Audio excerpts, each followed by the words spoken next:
And so he loses it, and they're fighting. You know, the guy tries to grab like a kitchen knife and, you know, comes at him in the dark and, you know, stabs him like 5 times. You know, the guy follows him, and they end up just like brawling on the lawn in this, you know, Florida suburb. Blood everywhere. You know. So it's a psychotic episode, isn't it? Yeah, he had a psychotic, that was brought on by the break. ayahuasca. And so we sit down and we order like 2 𝘾𝙗𝙗𝙗. We really enjoyed the 𝘾𝙗𝙗𝙗. Yeah. And then the lady is like, and a gram of cocaine, right? Okay, so you didn't the ask waitress. it. Yeah, the premise the of the waitress, place. yeah. And so she brings us the cocktails and, you know, the cocaine on this silver platter. And how was it served? Just like in a normal bag. In a normal baggie, just on the silver platter. There you go. You know, there's ayahuasca ceremonies with 100 people. You know, can like one shaman or even like a few shamans really deal with 100 people simultaneously? Yeah. That are doing all of that?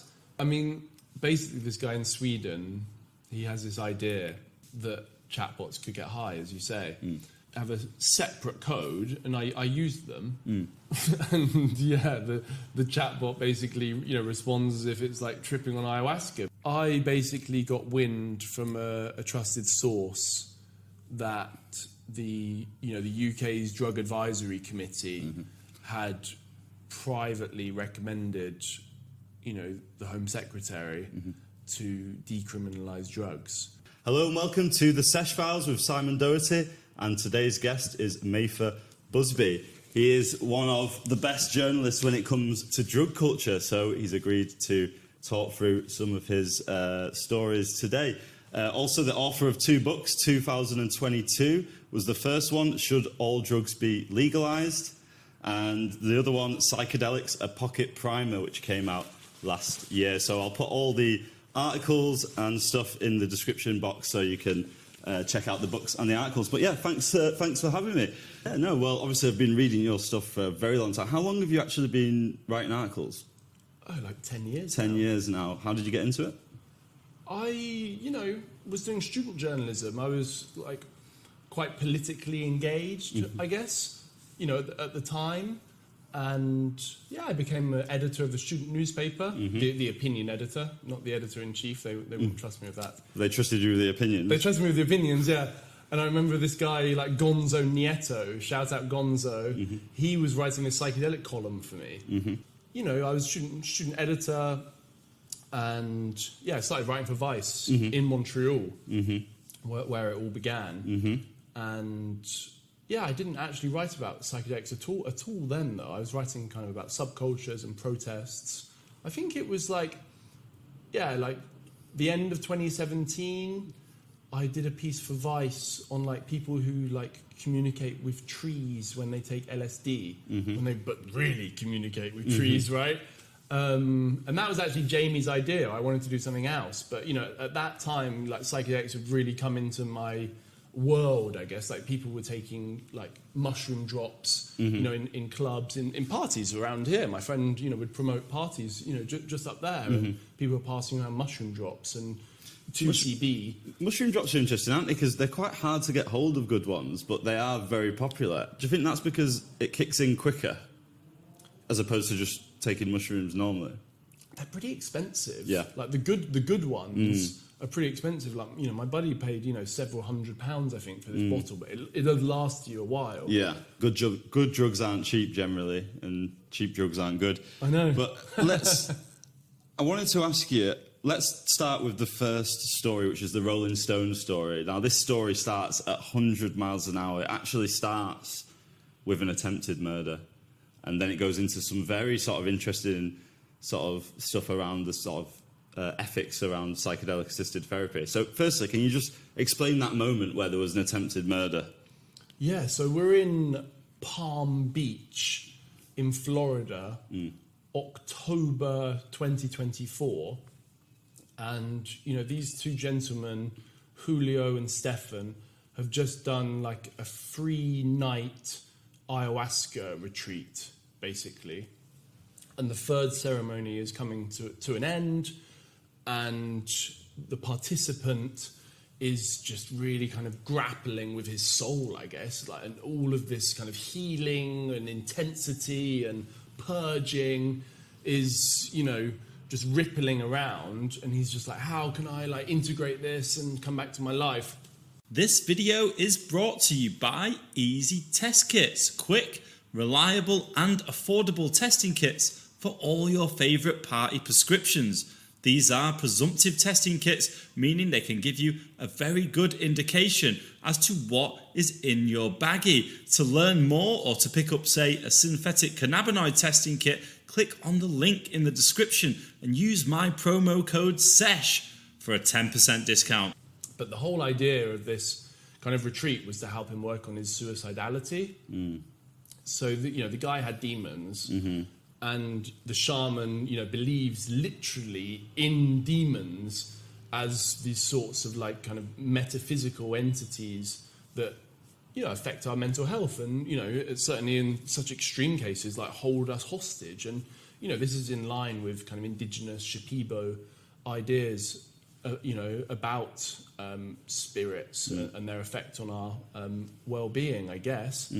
And the dude just loses it, though, possibly because of some kind of like hypno-coaching like techniques that the shaman was using to sort of... What's that? What does that mean? Like help him kind of like process verbally, what he had going on inside of him, and like maybe pushing him a little bit, like, hey, you, type thing.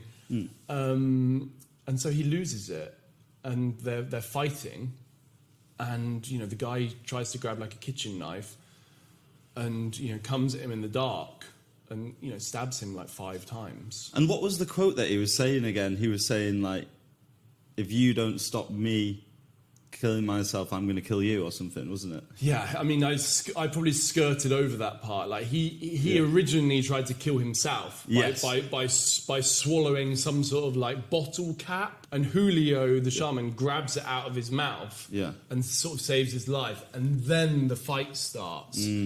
And so even after, like, Julio has, like, grabbed the knife back off him after he's been stabbed, the dude just, like, lies on the floor, apparently, like, wanting to be sort of like get like Dracula stabbing, but then Julio like faints to do it, and then throws the knife away, and then bolts out of the house. Yeah. And then the guy follows him. Yeah. And they end up just like brawling on the lawn in this Florida suburb. Yeah. Blood everywhere, and he's babbling. All sorts of So it's a psychotic episode, isn't it? Yeah, he had a psychotic, that was brought on by the break. ayahuasca. Was brought on by the ayahuasca, and possibly the techniques that the shaman was using to potentially try and kind of exercise this dude's demons. Yeah. And now, obviously, we know that the vast majority of people are getting fantastic benefits from psychedelics, and they're likely to be the mental health treatment of the future. But I think that this just does highlight that for a very small minority of people, they can have serious adverse effects. Do you think people don't discuss that enough, really? Because you've got so many psychedelic purists now, and I can understand why, because it's such a great benefit for so many people. But you don't really hear much about the negatives, really, do you? Yeah, I think for a lot of people, it's a sort of, belief system. It's like a religion, and, to some extent, for good reason. For decades, everything about psychedelics was that they're awful and that they're, super, super dangerous. And of course, like with everything like this, there is more than a grain of truth. Psychedelics can, really hurl someone off the rails. But yeah, huge benefits for most people. But it's not the first time this has happened in an ayahuasca ceremony. People have died, like, from violence. And like, in the Amazon, where ayahuasca comes from, there's a long history of actually its use for kind of nefarious purposes. Whether one wants to kind of believe in sort of sorcery and kind of battle warfare and curses, and even just, drinking ayahuasca before battle, an actual battle, not a kind of metaphysical battle, to, attune their senses. And stuff. So, there is a dark history, actually, behind the use of ayahuasca. And we'll go back to the story with the attempted murder situation in a minute. But what mistakes were made in that situation? What was the learning point? What could be taken away about what went wrong in that situation then? Well, the shaman, because the dude had sat in like a few dozen ayahuasca ceremonies with him before, he thought that he could hold it together. So he didn't have an assistant. And yeah, what happens generally in these ceremonies when someone really does kind of lose their shit is the shaman and his assistants will kind of, basically tie them up. Restrain them. Restrain them with restraints. For their own safety and everyone else's. Exactly. Yeah. But I mean, there's arguably a debate to be had around that. I mean, if anyone is getting to that point, maybe the ceremony is just too intense for them, right? Yeah. For what they have the capacity for at that moment. And, there's ayahuasca ceremonies with 100 people. And that's really, I think, without much precedent in terms of the history of its use. Can like one shaman or even like a few shamans really deal with 100 people simultaneously that are doing all of that? But, in this case, it was just one-on-one. And, I think the fundamental thing is that he didn't have assistance. And who knows? I don't know how much this, ayahuasca this guy drank, but maybe he had too much. But then also, it kind of seems like he's doing okay now, though they made this plea bargain. Yeah, so after that happened, he ran out. The guy that was stabbed ran out of the building, didn't he? Yeah. And what happened next? Well, then they're brawling on the lawn, and Julio had knocked on neighbours' doors. Yes. Someone called the police. Police came, tasered the guy, gave him benzos, I think, to calm him down, and then he went on a house arrest for more than a year until the case was concluded in January. So he was originally charged with attempted murder. Yeah. And then they downgraded it if he pled guilty to a number of lesser charges, didn't he? Basically. Including some sort of aggravated assault and things like that, right? Well, yeah, and he tried to fight the cops too, which is never No, there's only one winner there, unfortunately, isn't it? a good idea. What I was thinking was, would it be more detained under a mental health provision rather than a sort of criminal thing? Yeah, I presumably he was assessed. Yeah. For his kind of mental health, and I don't think his defence maybe went down that route, because maybe then there's a risk of him getting sectioned. Right, understood. But clearly the guy wasn't entirely well, and was in a ceremony that wasn't completely facilitated in the correct way. So I don't necessarily think, having spoken to him a number of times, is prison going to help him, or is prison just going to especially the state that the prisons are in? Yeah. Is that really going to help him? And no. Well, prison often makes people worse, doesn't it? Very much so. Yeah. But it seems that whatever demon may or may not have been there before is now gone. Yeah. By all accounts. So you've in the article, which if you want to read, guys, it's in the description. It's a very detailed account of this whole incident. How long were you researching that for? Well, I got wind of it pretty much straight away. Yeah. So it was in October. Yeah. And then we were considering putting out the story. Yeah. And Stefan and his legal team, just impressed upon us, that it might kind of be an issue, and sort of create a sort of drug war hysteria. So, we agreed to just hold the peace until it had been concluded, adjudicated. Yeah. So over you're working on something like that for over a year, I guess, and just getting little more tidbits here and there, and just sort of filleting it out with extra detail. Yeah. And what's the main takeaway from that story? Yeah, I think that I've met Julio. I don't think that he's a bad shaman, but I think that he's pushing it. He's got this new practice where he's giving people huge doses of mushrooms, in excess of 10 grams, sometimes 20, and then using a Tibetan dagger and cupping. Yeah. So they do the cupping on the person while they're in this ridiculously high dose of mushrooms, get the kind of bruise from the cupping to come to the surface, and then pierce it with this Tibetan dagger, and then do like an exorcism using the blood as the sort of, I don't know, portal for this process. So this is a guy that's going deep. And does he still take psychedelics himself? I mean, he'd taken like I guess a space holding dose. Yeah. But I think with someone like that, he's done hundreds of ayahuasca ceremonies. He's trained with Don Jose Campos, who's like a legendary ayahuasca shaman.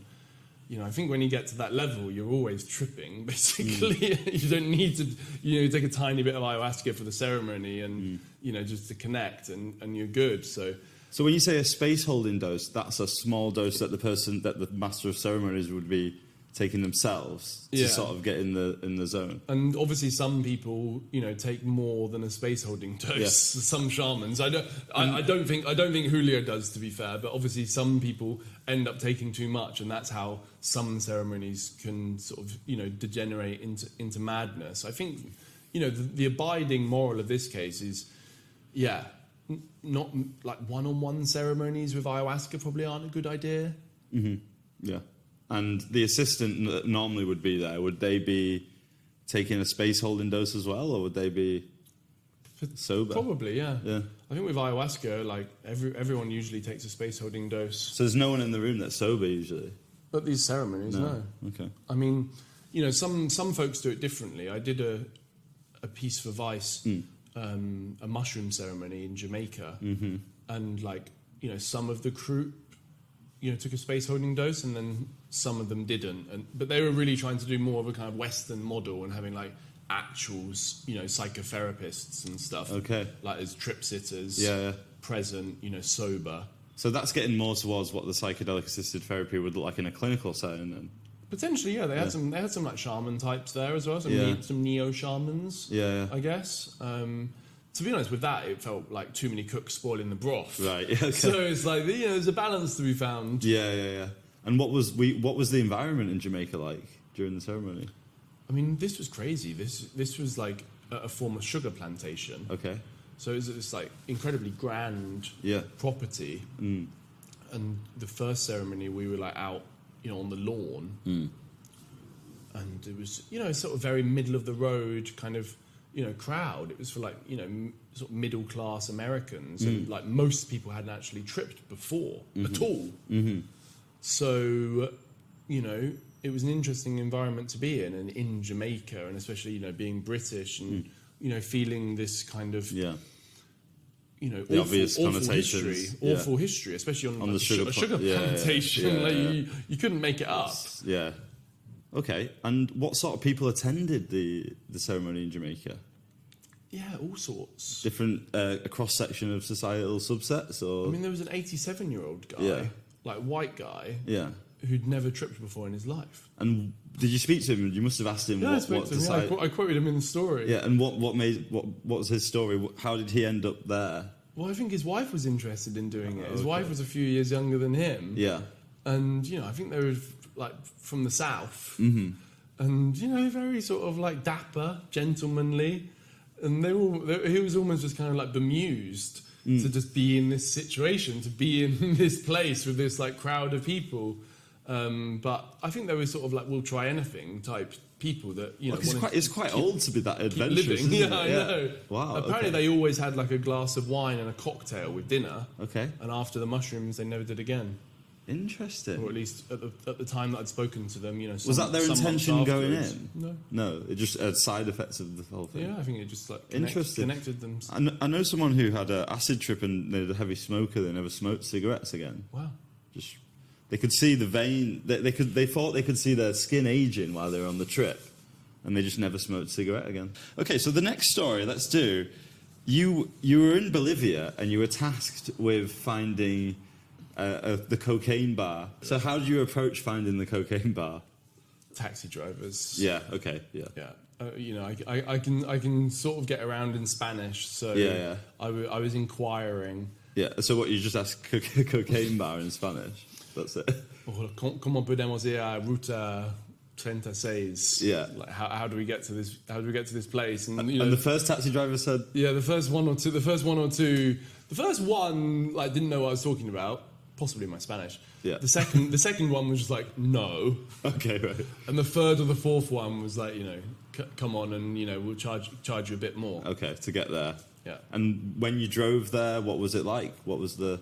Well, there'd been protests in La Paz, that week, related to standard of living, I think. Yeah. And so there were some barricades, like still up. So we had to kind of take quite a circuitous route around. And when you say barricades, you mean like police roadblocks? yeah, like police roadblocks. Okay. But also, I think the protesters had also erected some of their own kind of to disrupt the police activity. Barricades. Yeah. Okay. Because Bolivia is the third biggest producer of coke. Am I right in saying Colombia number 1, Peru number 2? Yeah, I think that's about right. Yeah. And Okay. maybe Ecuador number 4. Yeah. So yeah, I mean, but in Colombia, it's difficult to find coca leaves. Whereas in Bolivia, especially, also Peru, they're everywhere. Okay. Everyone's like chewing them. You see them like Because it's an sort of altitude, golf ball in the altitude side of their mouth. sickness thing, Yeah. is it? So it's like having a cup of coffee, almost that sort of level of consumption for them. Yeah, I mean it's a lot more blissful than a cup of coffee too. Yeah. And it's an integral part of these folks' diets. Yeah, and it's a rich tradition, right? Yeah, it's full of iron, calcium, and the kind of shamans, I guess, of Bolivia, although I know the word, but I haven't said it in a while. I'm not going to try and butcher it. Okay. It's the portal to the divine for them. Okay. So the taxi is approaching the building. What was the building like from the outside? Yeah, I mean, completely nondescript. Yeah. Completely sort of like almost slightly industrial, but in some kind of like terrace. And yeah, there was just a kind of like metal hatch, like a mini door that you really had to stoop, to get So through. did you just knock on the door, or did you just... Well, I think there was like a security guard right, okay. outside. Yeah. And, two gringos sidle up. They can only be there for one thing. You're not asking for directions to the post office, are you? Okay, so the security said, like, usher you in. Yeah. And then what happens then? They gave me like a number.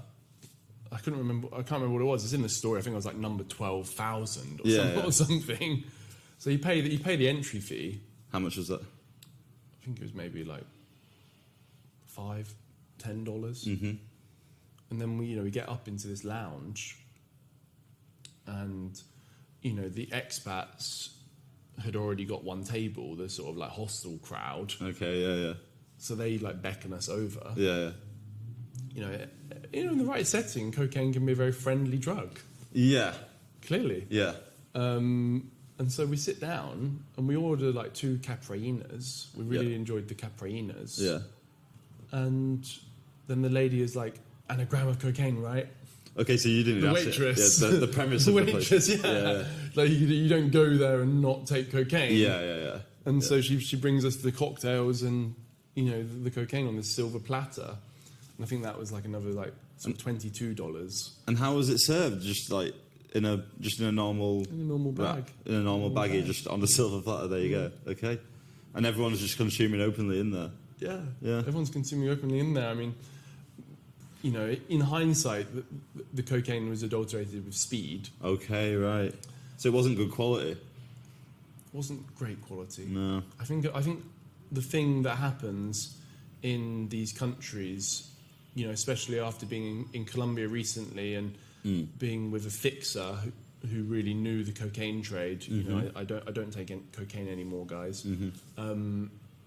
He was telling me that it all just gets kind of exported, the good stuff. Okay. Because there's better bang for the buck. Okay, because there's definitely a misconception that if you go to these source countries, you're going to get fantastic stuff at rock bottom prices. If you know the right people. Yeah, but tourists don't really know the right people. Exactly. Yeah.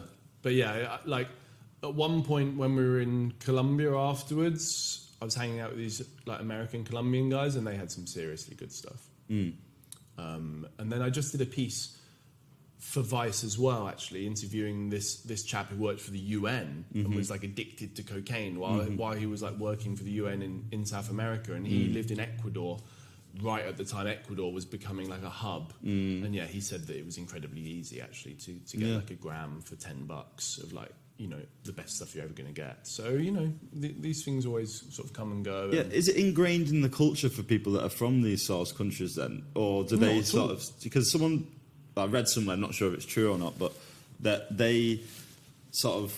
They see the damage, a lot of the damage that Coke does to their society in terms of like the trade and stuff, so that's kind of put them off. Whereas in London, the streets are paved with Coke. You know what I mean? But... Yeah, I think that there's just not a culture of doing it, and like I think it's almost like the state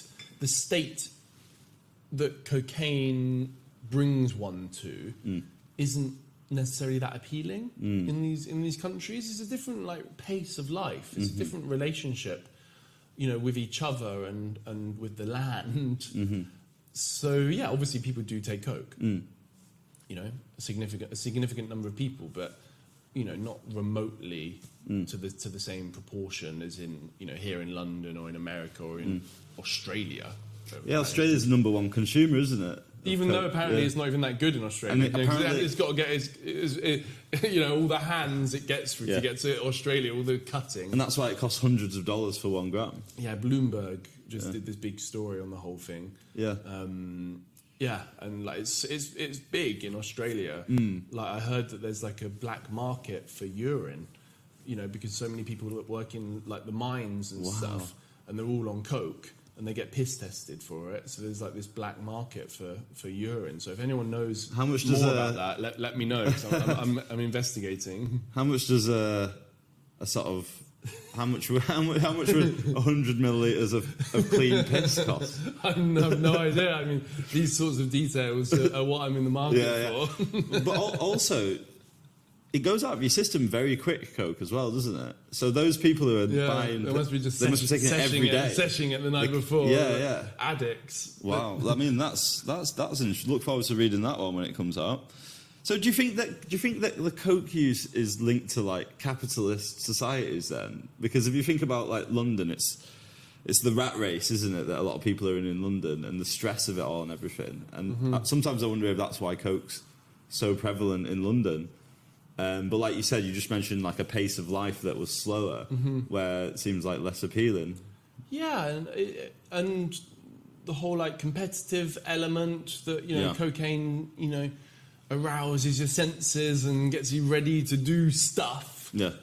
Even if that means just sort of sitting on a couch like this and chatting shit, but, you know, chatting the best shit that you possibly can. And creating business plans for businesses.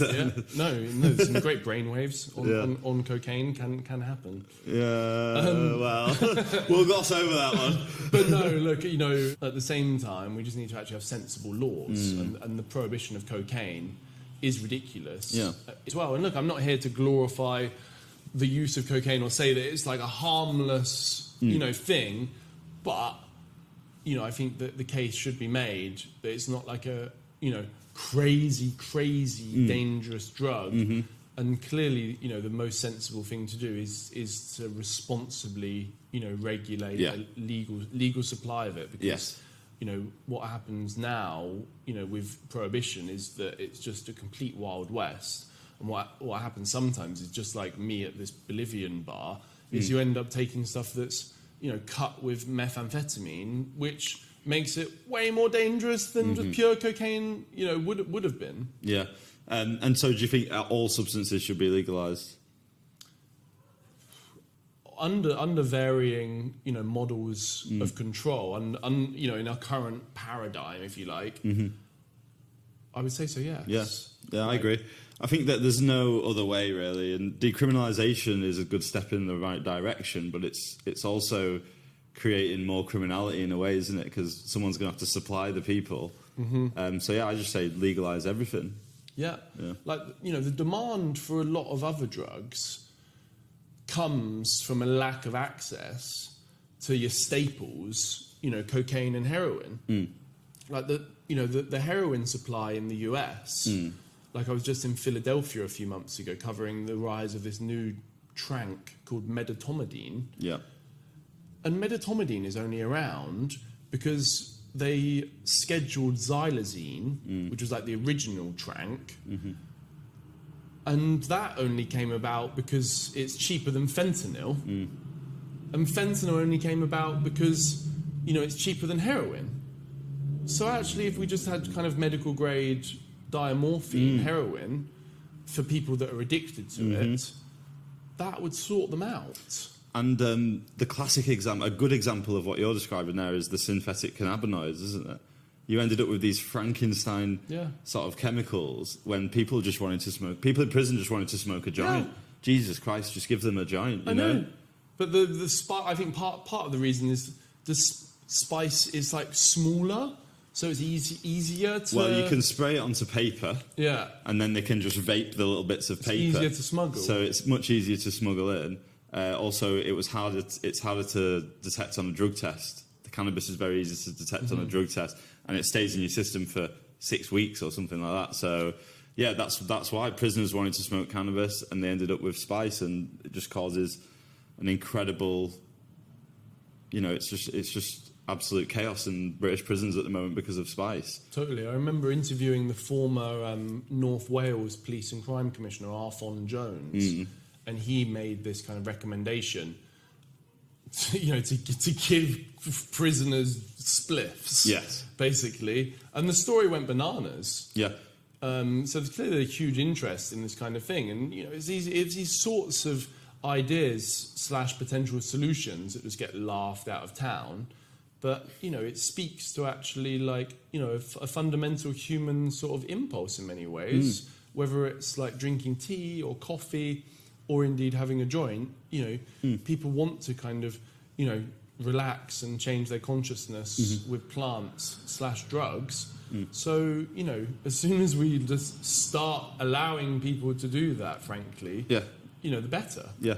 I reckon if you got 100 prison guards and you surveyed them, I think that almost 100 would rather the prisoners were stoned because they'd be easier to deal with. Yeah, I mean, institutions are vested in keeping drugs illegal, and you wonder, how far further they would be able to go in America with that, and when the UK is going to kind of wake up and allow people to just smoke a joint. Do you think if drugs were legal, there'd still be a black market to an extent? Well, yeah, it depends what sort of situation you're going to kind of legalise them and then allow the supply. So if you legalise / regulate cocaine, what are you going to do? Are you going to have dispensaries? Maybe not. Pharmacies? Yeah, so you have a pharmacy. When's it going to be open? Is it open 24 hours? Do you need a kind of health checkup and a sort of once over each time? Are there limits on how much you can sort of buy? There should be no advertising. There should be no advertising, of course. What's the age limit? Can you buy it at 18? Can you buy it at 21? So depending on all of that, it's going to allow a sort of illegal market to varying degrees. Then you could have diversion things. If people are struggling, they could immediately get referred to drug and alcohol services through that thing. Yeah. It sounds like a utopian idea. It's like now tobacco is legal, but you still get a very, very small minority of people, and I think it would just be a tiny minority that go around the pub selling tobacco that they've brought back from Spain or something. So yeah, I think that a black market might exist, because that's one argument against legalisation, that the black market might still exist, but I think it would be such a minority. In Canada, were most people buying their weed, from what you saw, from legal sources or from black market sources? Yeah, I think it was only in the last year or two that a majority of the weed sold was through the legal market. I'm not a huge stoner at all. I don't really touch it. You must have known people though, right? Yeah, I mean, with an ex-girlfriend, we did get into the edibles for a little while, but we would actually go to a secret store. What's that? well, it's like an illegal like dispensary. Right, yeah. Because like a back alley dispensary. Yeah, because there's limits on the gummies in the league. In terms of the strength. Yeah, of them. in the. How many milligrams? I think it's like 10.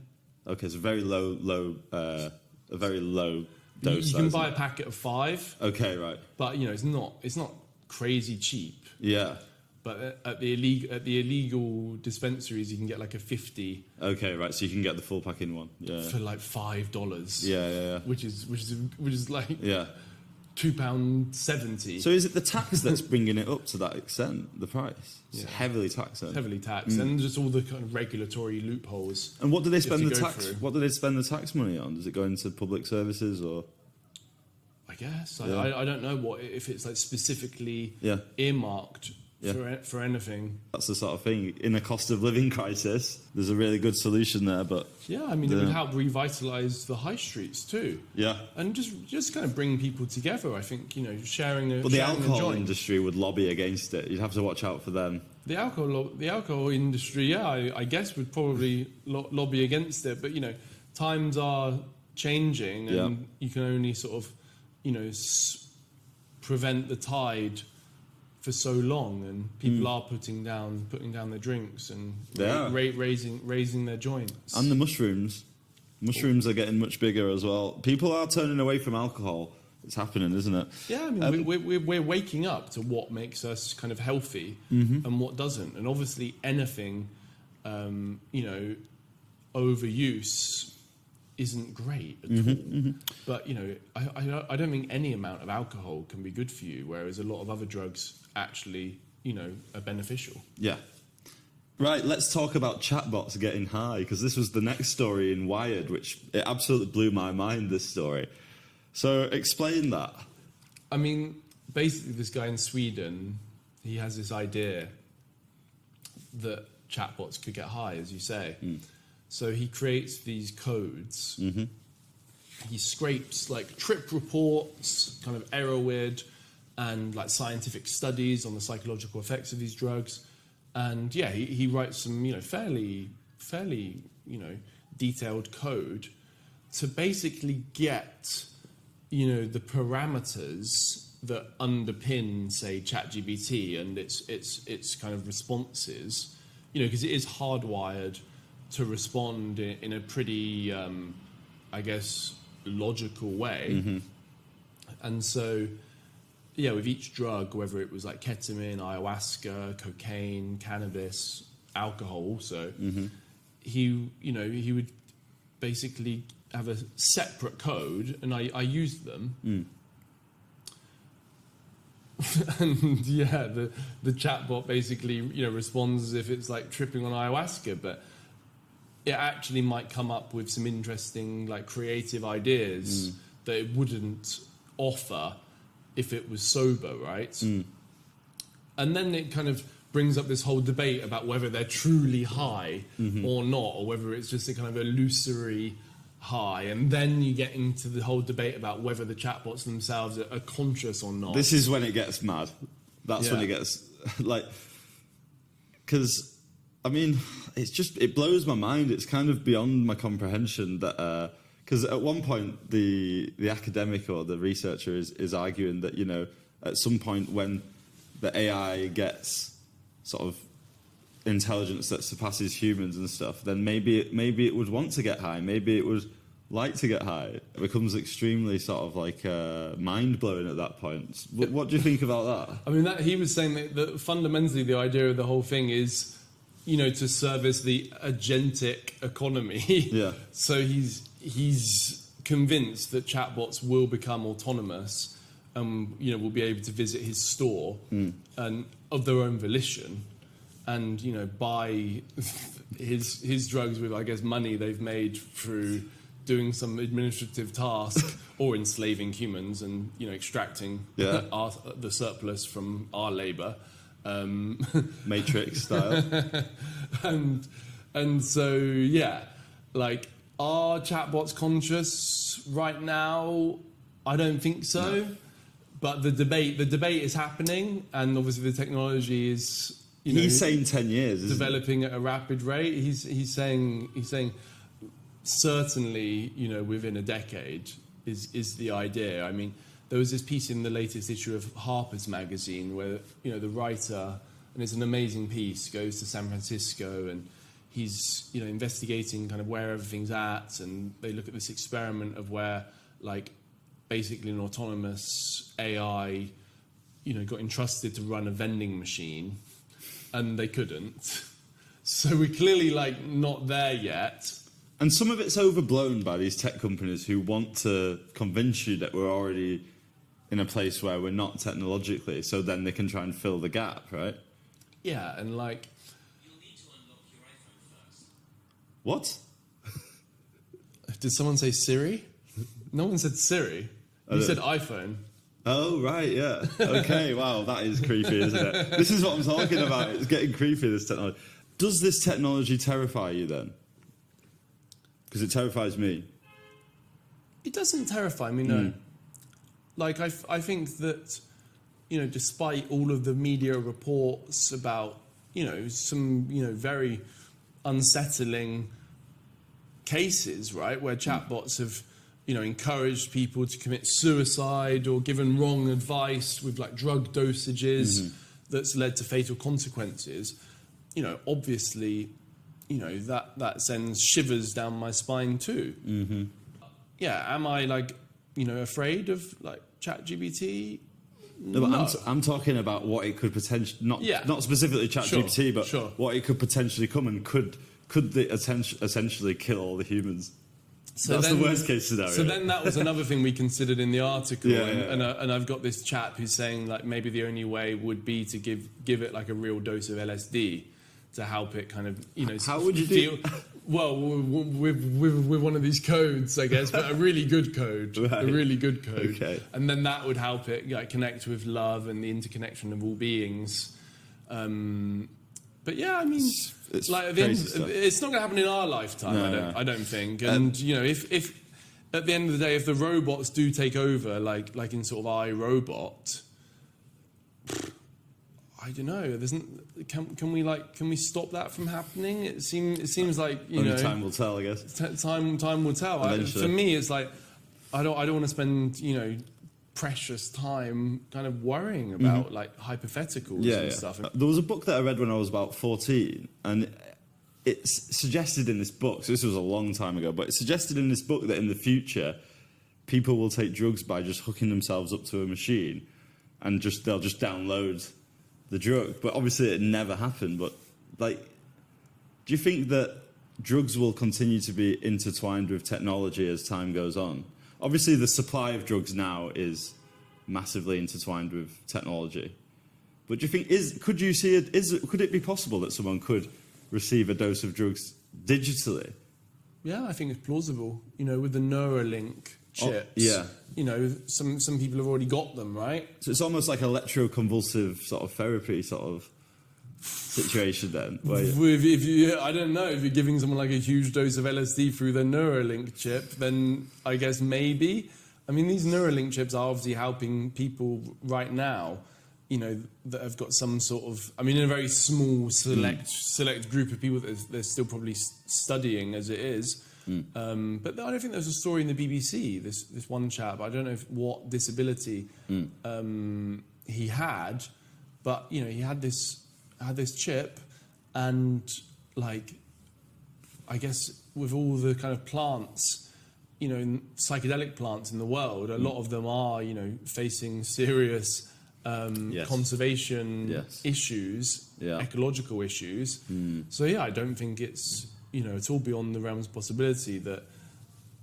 Okay. Well, I'm not trying it first. You could encode some sort of, you know, chip or code like old Petter at pharmacy with the, you know, getting his chatbots high, and do it through Neuralink. I mean, the possibilities are really endless, and, you know, I think in many ways, you know, right now it's like a hugely exciting time with, like, so much, like, change and disruption and like advancement, and so yeah, I'm you know, I'm open to the possibility, but I'm not necessarily recommending it either. I'd rather just, you know, use the plants. Yeah. I mean, so I think we need to be, careful with the integration of tech into our lives. Do you think that in the future, like in the future of humans, it could be like half AI, half human, like a transhumanism? I mean, that's what's apparently been foretold. Yeah. Right? But then the people that are saying that, have they got vested interest in pushing that? I don't know, but... Maybe they do. I mean, maybe they got the tech to provide it. I mean, maybe they're already kind of hybrid children on some sort of like mission to turn everyone into a hybrid child. Brian Johnson, he's probably going to be behind it, isn't he? I shouldn't say anything about Brian Johnson because the last time I like remotely subjected Brian Johnson to a little bit of critique, he like screenshotted my piece with my name on it, calling me an NPC, a non-player character. So I should be really careful. We love you, Brian. No, obviously, like the guy's got a huge amount of business interests. Yeah. And he's clearly a just sort of man-child. Mm-hmm. But he's doing some really interesting things too. But is he doing it to serve his ego, or is he like ego disillusion? It's almost the opposite of that, isn't it? Well, that was the thing. Yeah, he did this like 5-gram mushroom trip. Yeah. And I wrote about it. Yeah. And I suggested that maybe he didn't do it in the most kind of humble and kind of potentially risk-averse way possible. Yeah. And, suggested that, because after I watched this live stream, then like all his like sponsored ads were coming up in my feed as well, right? With his bloody like supplement mix and stuff. And like all these supplement mixes, I don't know, I'm very skeptical, about them. I think, people can easily get like good nutrition through, a proper diet. Yeah, of course. So, but if he had taken the mushrooms and achieved an ego disillusion, do you think he would have criticised? He would have had such a backlash to just some reasonable criticism? Well, the thing is like he was doing the mushrooms on like a couch, like we are, right? And he did a huge dose. He took like 5 grams. Yeah. But he really had to be like cajoled into like lying down and closing his eyes and putting on his eye mask and everything. Because he wanted to make a show of it, was it? Clearly making a show of it. Yeah. He like invited people to like come watch me trip balls. Yeah. Like on his like Twitter status. But there were some heartwarming moments. Mr. Beast was invited, wasn't he? Mr. Beast was invited but didn't show up. But then he had like, I can't remember his name. The chap who runs Salesforce and owns Time magazine. Right. Who had like the week before called for the National Guard to like be deployed into San Francisco, which is kind of like fascistic. Yeah. So he's got this kind of like longevity kind of entrepreneur funders like him. Yeah. On this stream, and then you've kind of got like these psychedelic world funders and Hamilton Morris, and it's just all like a bit of a circus. Even if I do think, if more people just sat at home and like did mushrooms on the couch and like chatted to their son and their father like he did, probably for the better. But in the same breath, these are just sort of like billionaires trying to look cool and kind of failing in the process. Yeah. So you got to call a spade a spade. Sorry, Brian. Yeah, that's fair enough. No problem at all. And the next story was a Guardian piece, which was really good. It was about this sort of buried report that was originally written in what year? So yeah, tell us about that. Yeah, that was a real battle to get hold of that document. That was a 3-year battle, Simon. Yeah.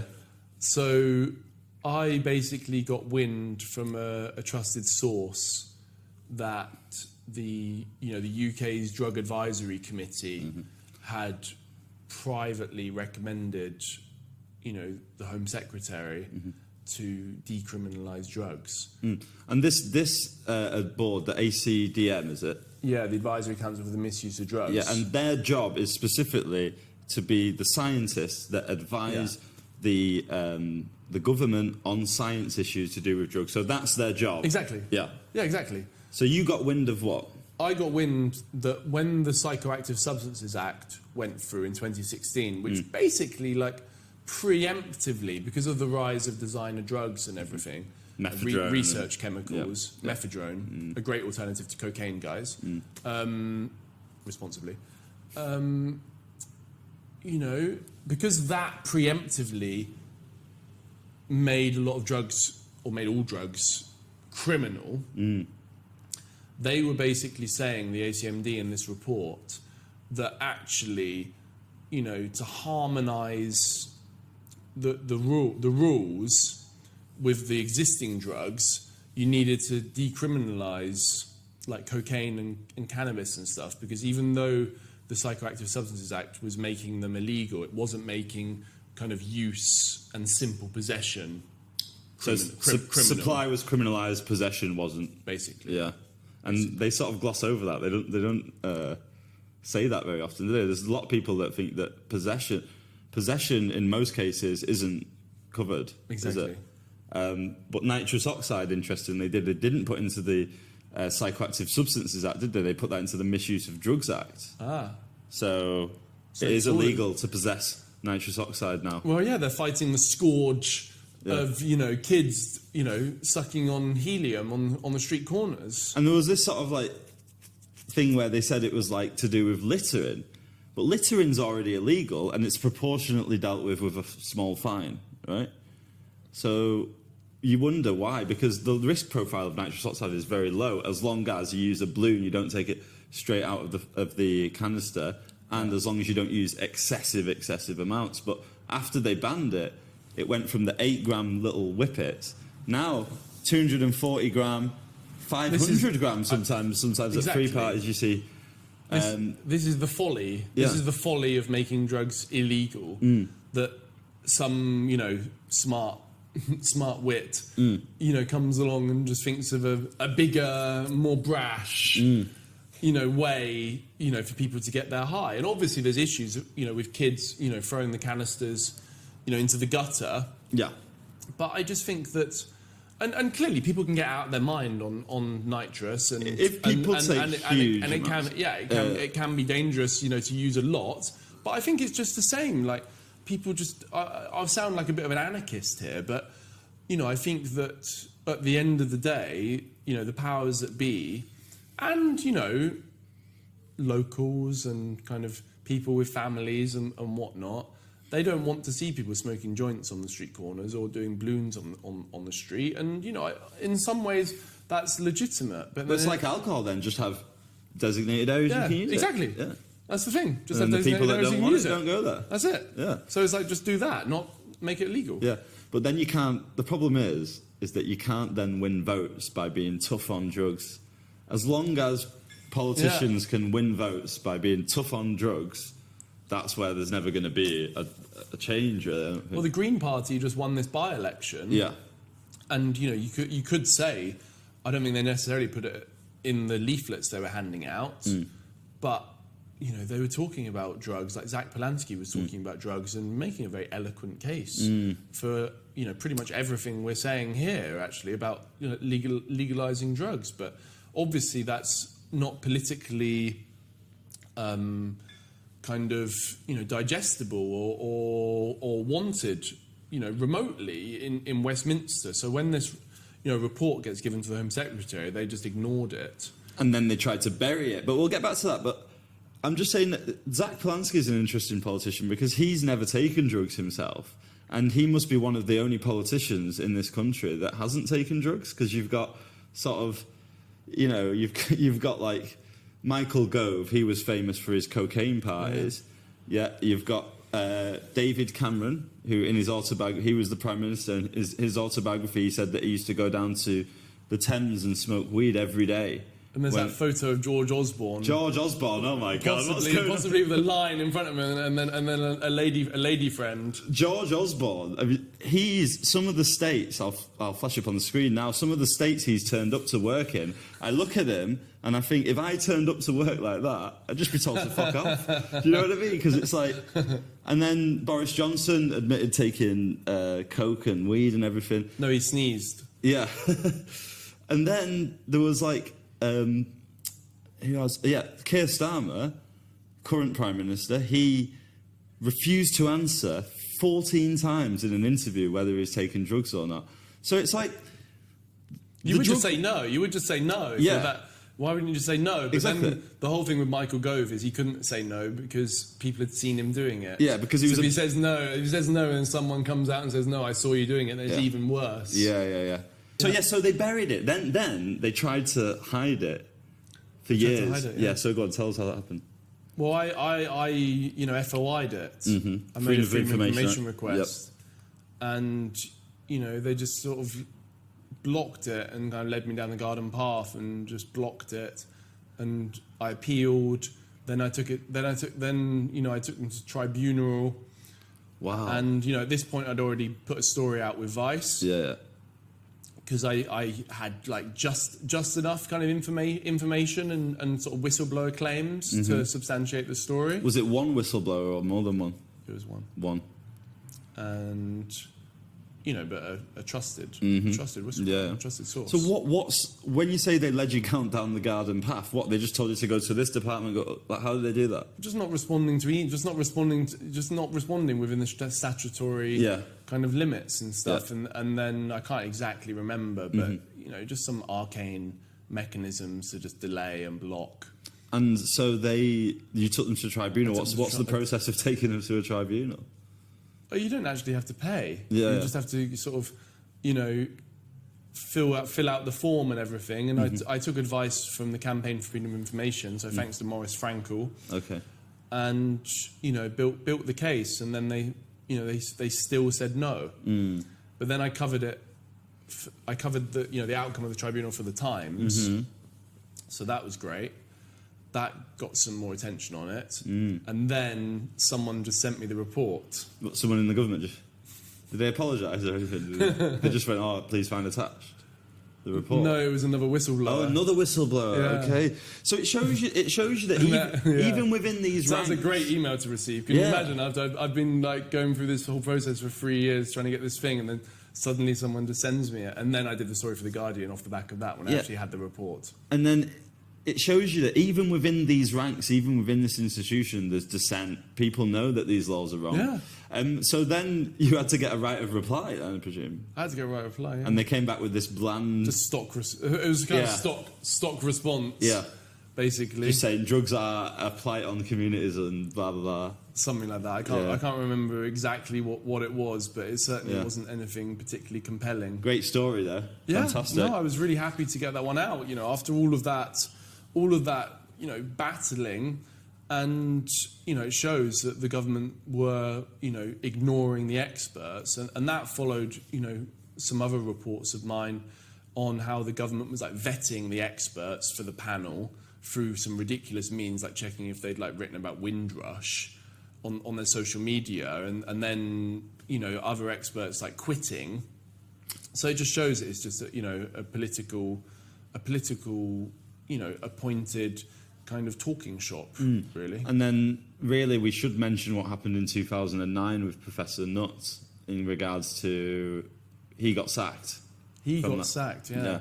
Because he said that alcohol was more dangerous than ecstasy, right? I think he said that horse riding was that what he got sacked for? Was more dangerous than ecstasy. I mean, but he made this chart. I think afterwards he came out with this chart that covers like the individual and societal risks of each drug, and certainly alcohol is on those metrics. But the horse riding study was a very interesting one because he did a big analysis on the dangers of horse riding first, didn't he? And he realised that 1 in so many hours of horse riding, especially if you're jumping over, head to head, especially if you're jumping over fences or some serious risks of very dangerous brain sport, damage, extremely dangerous sport. It's a high wire activity, and so is broken pelvises and all sorts. I mean, the peak of a MDMA ecstasy trip isn't for the faint of heart either. But you're certainly not. You're certainly not galloping around on the back of like a thoroughbred horse trying to jump over like 5-foot fences. You're more sort of just like, possibly dancing, just sort of bobbing to the beat in like a room with a lot of other people. And I mean the dangers are so low compared to horse ride. So it was actually a very reasonable take. But there's no room for nuance with the government or with the tabloid newspapers. There's just no room for nuance, is there? With all of them, this was Labour government, the Labour government that now is sort of going after the Greens for wanting to sort of put heroin in our communities. It's completely just like stock, preposterous, kind of tired responses to this whole thing. And I think that we're having this conversation now, and let's imagine a different future, and really kind of wonder how different could it be, and how can we get there? And I think when we do that, another reality can in time become possible, because when enough people kind of quit the current or previous system, then another one has to emerge, and everyone else has to kind of catch up, including the government. Yep. All right, let's go to the last story now, which is from Double Blind Mag, which is a great publication, actually. Fantastic stuff. I've read some fantastic stuff in there over the last couple of years. And this one was about drug paraphernalia and how it's tied to drug trends, really. So it was about the ketamine spoon. Now, I remember ketamine spoons being around when I was at university, but it was always the same nondescript spoon. But this was a supplier that was supplying ketamine spoons at a festival in all different shapes and sizes. And then what was interesting was the sort of shadow ketamine spoon suppliers at the festival who didn't pay the fee, so were sort of operating in the shadows. But yeah, tell us, how did you come across that story? Yeah, no, Double Blind have been great to me, and they've published so much great stuff. And for a while I was a contributing writer for them, and I was at this festival in Canada last summer, and I was kind of looking for a story there, right? Is it Shambhala? Shambhala. Which is not the British. There's a British one as well, isn't it? Which is pretty good. Same sort of vibe. Yeah. I've never been to the British one. I've been to the British one a couple of times. It's good. Yeah, cool. Yeah, the Shambhala, I guess, pretty bassy. But yeah, it's almost like the kind of Canadian, almost like Glastonbury, and that sort of you step into the festival for a journey type kind of thing. And so it's a very sort of freewheeling, free-spirited type vibe. And it struck me really the amount of people that were wearing ketamine spoon necklaces of all sorts of shapes and sizes. Yeah. And in the official kind of area, there was a stall, that was selling, ketamine spoons, but all sorts of shapes and sizes, from the sort of simple kind of wire wrap to, huge sort of spatula type things. It was called Bits and Kezes. Yeah. And so, I got chatting to the guy there, and I remember I posted, an Instagram story of it. And then, the editor of Double Blind, Mary Carrion, hold tight Mary, she saw it and she was like, "Oh my God, you need to do a story on these guys." I was like, "Great, good idea." I was kind of thinking the same thing. And then, I heard that, or actually Mary told me that these other guys, the dark side of the spoon, which is these guys are these festival legends. They go to 15 festivals a year, right? And they've really kind of spearheaded the whole kind of ketamine spoon subculture in North America, along with some notable others.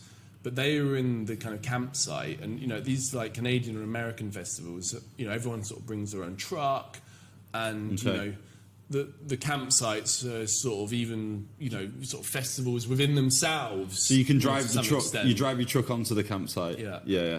So everyone's got their own setup, and this, and so I'm looking for this dark side of the spoon camp, and that everyone knows where it was. Yeah. They're just pointing me all the way there. I was like, where is the heron camp?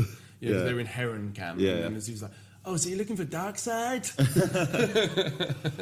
And so I get there, and they got this old school bus, huge yellow school bus that isn't even drivable, but they bring it on a trailer because it's their mascot. Yeah. Wow. And so it's one of those, and everyone's sort of chilling, and they're listening to some sort of G funk, and then they've really got the spoons here, and they've got like figurines, like Buzz Lightyear figurines with like spoons attached to them. Do they make them themselves? Or? I think they make them themselves. Yeah. I mean, they're doing a roaring trade, making a huge amount of money, and like I think there are questions, you know, to be asked, and I certainly asked them in the article. Is like when you have these spoons and you're sort of ultimately like glorifying the use of ketamine and indeed cocaine. You know, that can be a bit tricky. It's interesting that it's associated with ket and not coke, though, because you could use it. It's a functionality would be the same, wouldn't it? But some of their memorabilia, let's say, is directly kind of speaking to the cocaine users. Okay, right, yeah.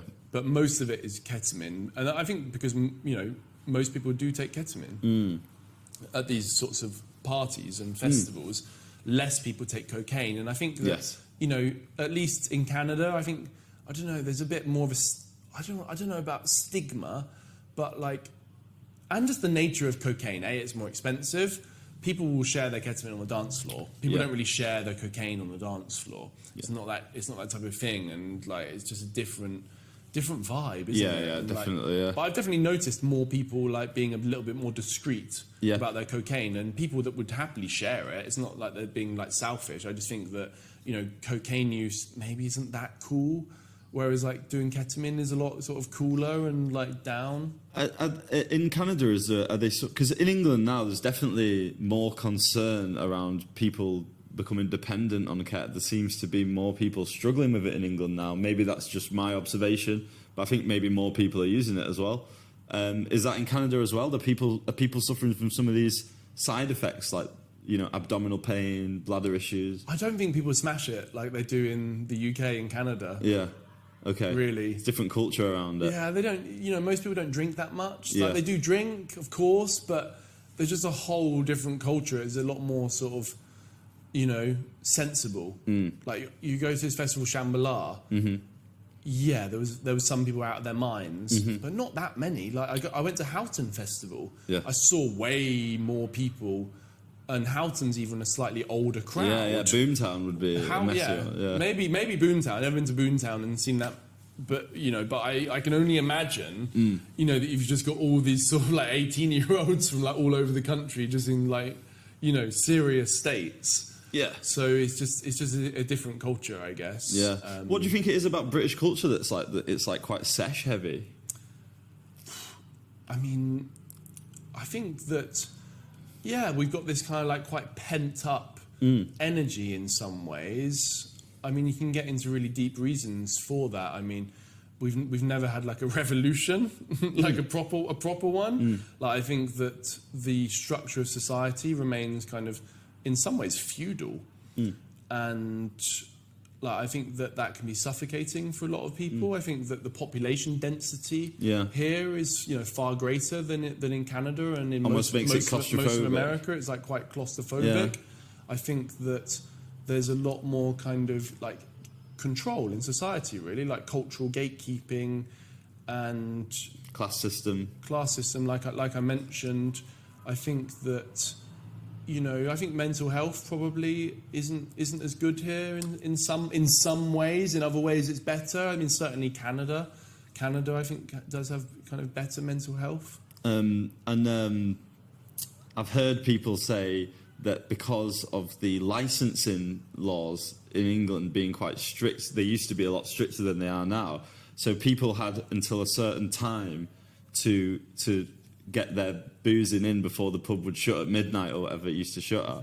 And so they sort of like, that was the beginning of like a binge drinking culture, because they were sort of like finishing it dead quick. Don't know if there's any truth in that, but yeah, I mean, certainly that was the case though. Yeah. That, you know, you had restricted hours. And, you know, I think that we basically just drank beer for years. Yeah. Right, because the water was dirty, and you know, in so many ways, we're still living in this kind of like continuation of this like kind of pre-Victorian society, but that, you know, with many of the vestiges of it, you know, are still in place. Whereas, you know, perhaps in North America, you know, and obviously it's not to kind of endorse at all or sort of whitewash, you know, the very awful history of the, you know, the formation of these nations, but maybe there was like a cut in terms of, I don't know, people's ancestral trauma in some ways. In other ways, no. But I mean, the weather as well. The weather is pretty shit here. Yeah, like it is. Yeah, I don't know. I just find that, you know, people in North America, you as know, soon aren't as it's seshing it like quite as hard. There's less of that kind of escapism. Yeah, it's interesting, isn't it? So, what makes you love working on stories? Yeah, I guess what drives me really is to just get kind of useful information that might help people live kind of safer, healthier, and happier lives out there, right? That's sort of my prevailing kind of modus operandi, really. And like, you know, what can I kind of, you know, illuminate in culture, and obviously, you know, what issues can I, you know, throw light on as well through that. Yeah, I mean, it's a passion, you know, to be a journalist is kind of like a lifestyle. Especially, you know, in today's age, you really have to, like, you know, love it and be inspired by it to you know, keep going. You have to hustle.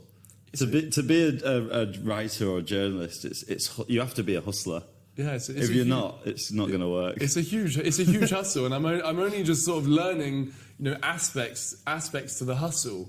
But yeah, it's an incredible like privilege really to be able to tell these stories and for people to sort of reach out to me and, you know, want me to tell them. So yeah, it's a huge responsibility, and you know, it's one that I don't take lightly, but you know, it's one that, you know, I'm, you know, really excited, you know, to be doing, and long may it continue. Well, it certainly shows when you look at the work, because I've been reading your stuff for probably about 10 years actually. And as soon as I see it's one of yours, I know it's going to be good. So I'm settling in for a good read. And the psychedelics book, yeah, and I need to read the early book that you wrote as well, about the legalization aspect of it all as well. But yeah, great work. Thank you very much. And I'm sure most of the people watching this will have already read your stuff, but if not, all the links are down below. And where's the best place to follow you? Yeah, probably Instagram, at Mattha Busby. You know, for folks that don't have Instagram, I do post stuff on LinkedIn and Twitter and Blue Sky. So, yeah, thanks so much. No worries, thank you.